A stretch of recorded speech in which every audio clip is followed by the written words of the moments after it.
उसका ये नहीं कि आप उसको निपटान ऐसे करेंगे, पुलिस फोर्स से लठ बजवा दे, ये करवा दे, ये तो तानाशाही है। क्योंकि गुजर या तो किसी को छेड़ता नहीं है, और छेड़ता है तो फिर पीछे भी नहीं हटता कि आप देश भर की जेलों को भर दो, ताकि एक आवाज़ जाए गुजरों की, हाँ गुजर ये भी कर सकता है।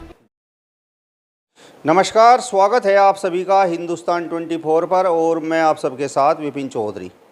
मध्य प्रदेश के ग्वालियर में गुर्जर समाज पर हुए लाठीचार्ज के बाद पूरे देश में अब बड़ा रोष है। जगह जगह पर ज्ञापन दिए जा रहे हैं और जेल भरो आंदोलन का भी ऐलान हो चुका है। लेकिन सवाल यहाँ पर यह है कि ये घटना आखिर घटी क्यों। घटना पर बातचीत करने के लिए आज हमारे साथ गुर्जर समाज के बड़े ही सम्मानित व्यक्ति चौधरी लोकेश सालारपुरा जी मौजूद हैं। लोकेश जी, सबसे पहले तो हिंदुस्तान 24 पर मैं आपका बहुत बहुत स्वागत करता हूं। धन्यवाद विपिन जी, आपका और आपके चैनल का बहुत बहुत धन्यवाद। मध्य प्रदेश के ग्वालियर में जिस तरीके से गुर्जर समाज पर लाठीचार्ज हुआ है, तो आपको उसके पीछे क्या वजह दिखाई देती है? वजह तो जी उसके पीछे आरएसएस की आइडियोलॉजी है, लेकिन एक बात जरूर है, मुझे बहुत दुख है इस बात का। जैसे वहाँ लाठीचार्ज हुआ है वो बड़ी निंदनीय और बड़ी गलत घटना थी। उसका नुकसान भाजपा को इन चुनाव में होगा, राजस्थान में भी होगा, मध्य प्रदेश में भी होगा, और वजह इसके पीछे केवल आरएसएस है। चूँकि आरएसएस हमेशा दो समाज को भिड़ा के चलती है, वही सामने रिजल्ट आ ही रहा है, और कोई वजह नहीं है। कुछ लोग कह रहे हैं कि ये जो घटना घटी है मध्य प्रदेश के ग्वालियर में गुर्जर समाज पर लाठीचार्ज हुआ है, तो उसके पीछे कुछ नेताओं की स्वयं की राजनीति को चमकाना कारण रहा। देखो, जब कोई इतना बड़ा जमावड़ा लगता है तो ऐसा कोई राजनेता नहीं है, चूँकि उन्हें तो पब्लिक के बीच में जाना है, कि वो उसका लाभ उठाने की कोशिश ना करे। हालांकि इस तरह की यात्रा, जैसे ये प्रोग्राम था हमारे पुरी में हुआ था, जिले सहारनपुर में हमारे, लेकिन वहाँ वो स्वतःस्फूर्त था, उसमें कोई नेता नहीं था, कोई लीडर नहीं था। वो अलग बात है कि लीडरों ने, कुछ नेताओं ने कोशिश की थी वहाँ अपना सिक्का जमाने की, लेकिन जमा नहीं पाए। वो जनता का था, तो ये भी जनता का रहता। अगर कुछ लीडर, सच बात है, अगर इसमें नेता अपनी राजनीति एक तरफ रखते, केवल गुज्जर स्वाभिमान, गुज्जर गौरव को सामने रखते, तो शायद ऐसा कुछ ना भी होता, ये और भी कामयाब मिलती इसे। वहाँ पर जो गुर्जर समाज के नेता थे, तो उनका कहना ये है कि सारा का सारा जो है, ये जो घटना घटी है, इसके पीछे शासन प्रशासन की पहले से ही मंशा थी। हाँ बिल्कुल, मैं इस बात को मान सकता हूँ। शायद उनका कथन सही हो कि जिस तरीके से तैयारियाँ की गई थी, जिस तरीके से पूरा सिस्टम था, तो वो, और जो कुछ हुआ है वहाँ, जितना खतरनाक स्थिति थी, वो बिना प्रशासन की मंशाओं की तो होता नहीं है। लेकिन हमारे लीडर्स को भी, जो गुज्जर लीडर थे वहाँ, थोड़ा सा उनको भी ध्यान रखना चाहिए था कि वो, उनकी राजनीति तो हो सकता है आगे बढ़ जाए, घट जाए, लेकिन गुजरों की कम से कम उनके मान सम्मान, उनकी चोट, उनका झगड़ा, इन सब चीज़ों पर ध्यान देना चाहिए था। थोड़ा डिसिप्लिन्ड यात्रा होनी चाहिए थी। तो ये गुजर लीडर की थोड़ी सी कमजोरी है। लेकिन सरकार, जब चुनाव का, वैसे भी चुनाव का मामला नज़दीक था, तो सरकारों को भी थोड़ा सोचना चाहिए कि अगर जनता में कहीं आक्रोश है, किसी समाज में आक्रोश है, और वो इकट्ठे होकर आए, तो कोई तो वजह होगी। उसका ये नहीं कि आप उसको निपटान ऐसे करेंगे, पुलिस फोर्स से लठ बजवा दे, ये करवा दे, ये तो तानाशाही है जो गलत हुआ है, और उसका रिजल्ट आएगा। तो आप देखना, मध्य प्रदेश और राजस्थान दोनों जगह गुज्जर इस बार भाजपा को मजा चखा देगा। मैं आपको लिख कर दे सकता हूँ, दोनों जगह भाजपा हारेगी, क्योंकि गुज्जर या तो किसी को छेड़ता नहीं है, और छेड़ता है तो फिर पीछे भी नहीं हटता। अब ये यही कंडीशन आ गई, अब गुज्जर के मान सम्मान का मामला आ गया, और वो पीछे हटेगा नहीं, और हटना भी नहीं चाहिए। अब मैं इस बात को कहता हूँ, हालांकि मैं फिर कहता हूँ, डिसिप्लिन होना चाहिए था, लेकिन जब सर पे डाल दी सरकार ने एक गंदी आइडियोलॉजी, आरएसएस ने, सरकार ने, भाजपा ने, अगर गुजरों के सिर पर डाल दी, तो गुजरों से पीछे भी ना हटें। अब इसको आर पार करके दिखाएं, और वो करके दिखाएंगे। मेरा सवाल आपसे ये है कि ये मामला लगातार तूल पकड़ता क्यों जा रहा है? पहले सम्राट मीर भोज के नाम पर सहारनपुर में यात्रा निकली, इसके बाद कैथल में मूर्ति अनावरण को लेकर तनाव हुआ, राजस्थान में, और अब मध्य प्रदेश में। तो ये मामला सॉर्ट आउट क्यों नहीं हो पा रहा है? विपिन जी, आप पिछले 10 साल में देखिए, 10 साल से पहले कभी दो समाजों में इस तरह का मामला नहीं होता था। हिंदू मुस्लिम चलता अलग मुद्दा है, लेकिन कभी हिंदू ही के ही 2-3 अलग अलग जातियों में कभी हमने देश में इस तरह के मामले नहीं देखे। आपको याद हो तो आप भी देख ले, शायद नहीं देखे गए होंगे। पिछले 8-9-10 साल से लगातार चीज़ है, हर प्रदेश में ये हो रहा है कि दो समाज आपस में भिड़ रहे हैं। तो आखिरकार खाम खा तो नहीं हुआ होगा। सरकार किसकी है, सरकार की मंशा क्या है, सरकार के पीछे आइडियोलॉजी क्या है।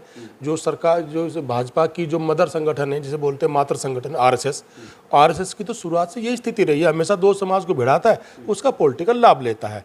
यही कंडीशन है। तो मैं बड़े जिम्मेदारी के साथ कह रहा हूँ इसके पीछे आरएसएस की भे फूट डालो राज करो की नीति है।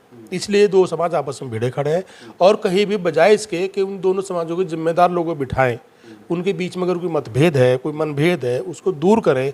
एक समझदार राजनीतिक दल का, अच्छे लोगों का ये काम करना होता है। ये उल्टा कर रहे हैं इसमें, और आप सरकार उसमें बत्ती दिखा रही है तो गलत है।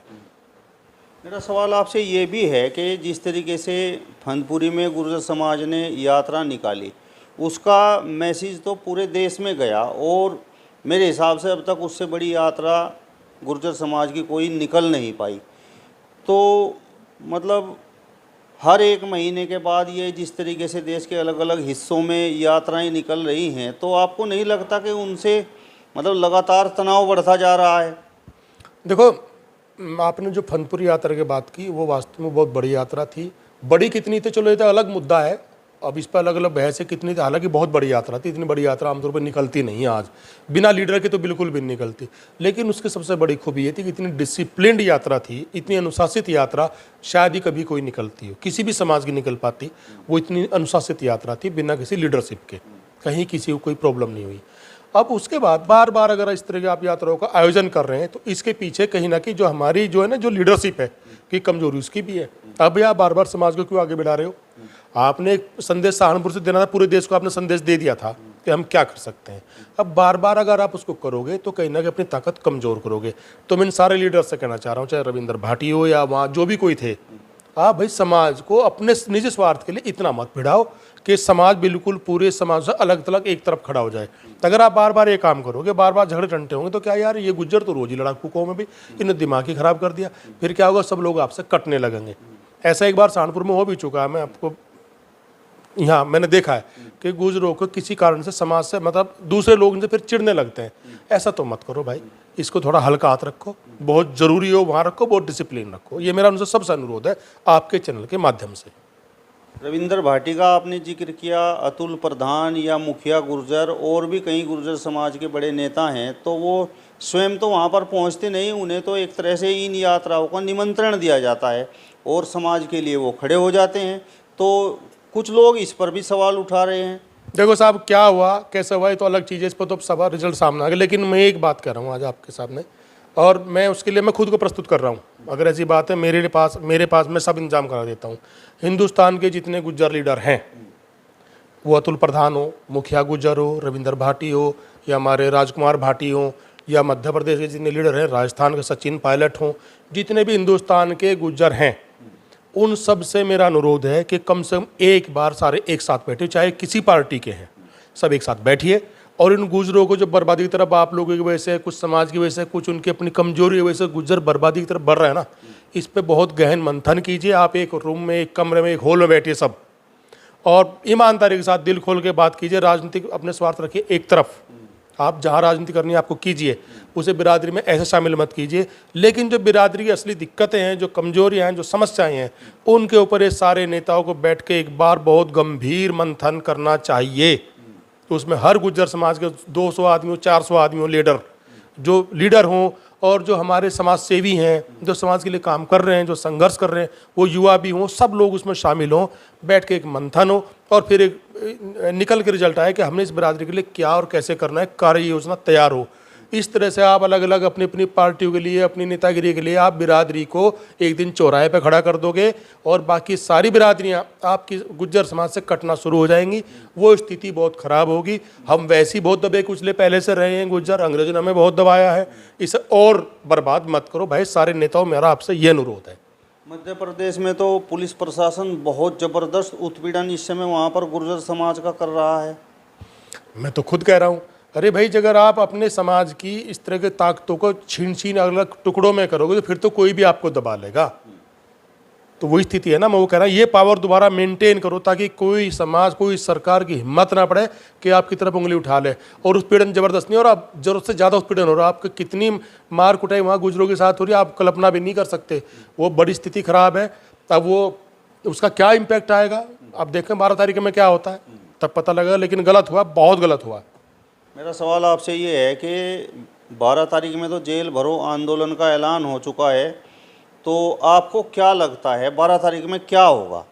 देखिए ये जो है ना जेल भरो आंदोलन, ये गांधी जी ने हथियार दिया था, शांतिपूर्ण तरीके से अपना विरोध दर्ज कराने का सबसे बेहतरीन तरीका है, न कि सड़कों पर तोड़ फोड़ करना या इस तरीके की चीज़ें या रास्ते जाम करना। ये तरीका सबसे बढ़िया, ये करना चाहिए आपको। और मैं सभी गुजर बिरादर से आह्वान करता हूँ, लीडर्स ने जो गलती कर दी, हमें नहीं पता गलती करी क्या किया, जो भी रहा, लेकिन एक रिजल्ट आया, बड़ा ख़राब रिजल्ट आया। अब इसका सही निष्पादन करने के लिए ज़रूरी है कि आप देश भर की जेलों को भर दो, ताकि एक आवाज़ जाए गुजरों की, हाँ गुजर ये भी कर सकता है। ये बहुत ज़रूरी है अब। चलिए, तो गुर्जर समाज के बड़े ही सम्मानित और शुभचिंतक व्यक्ति लोकेश सलारपुरा जी को आपने सुना। फिलहाल इस वीडियो में बस इतना ही। अगली वीडियो में फिर आपसे मुलाकात होगी, तब तक बने रहिए हिंदुस्तान 24 के साथ। नमस्कार।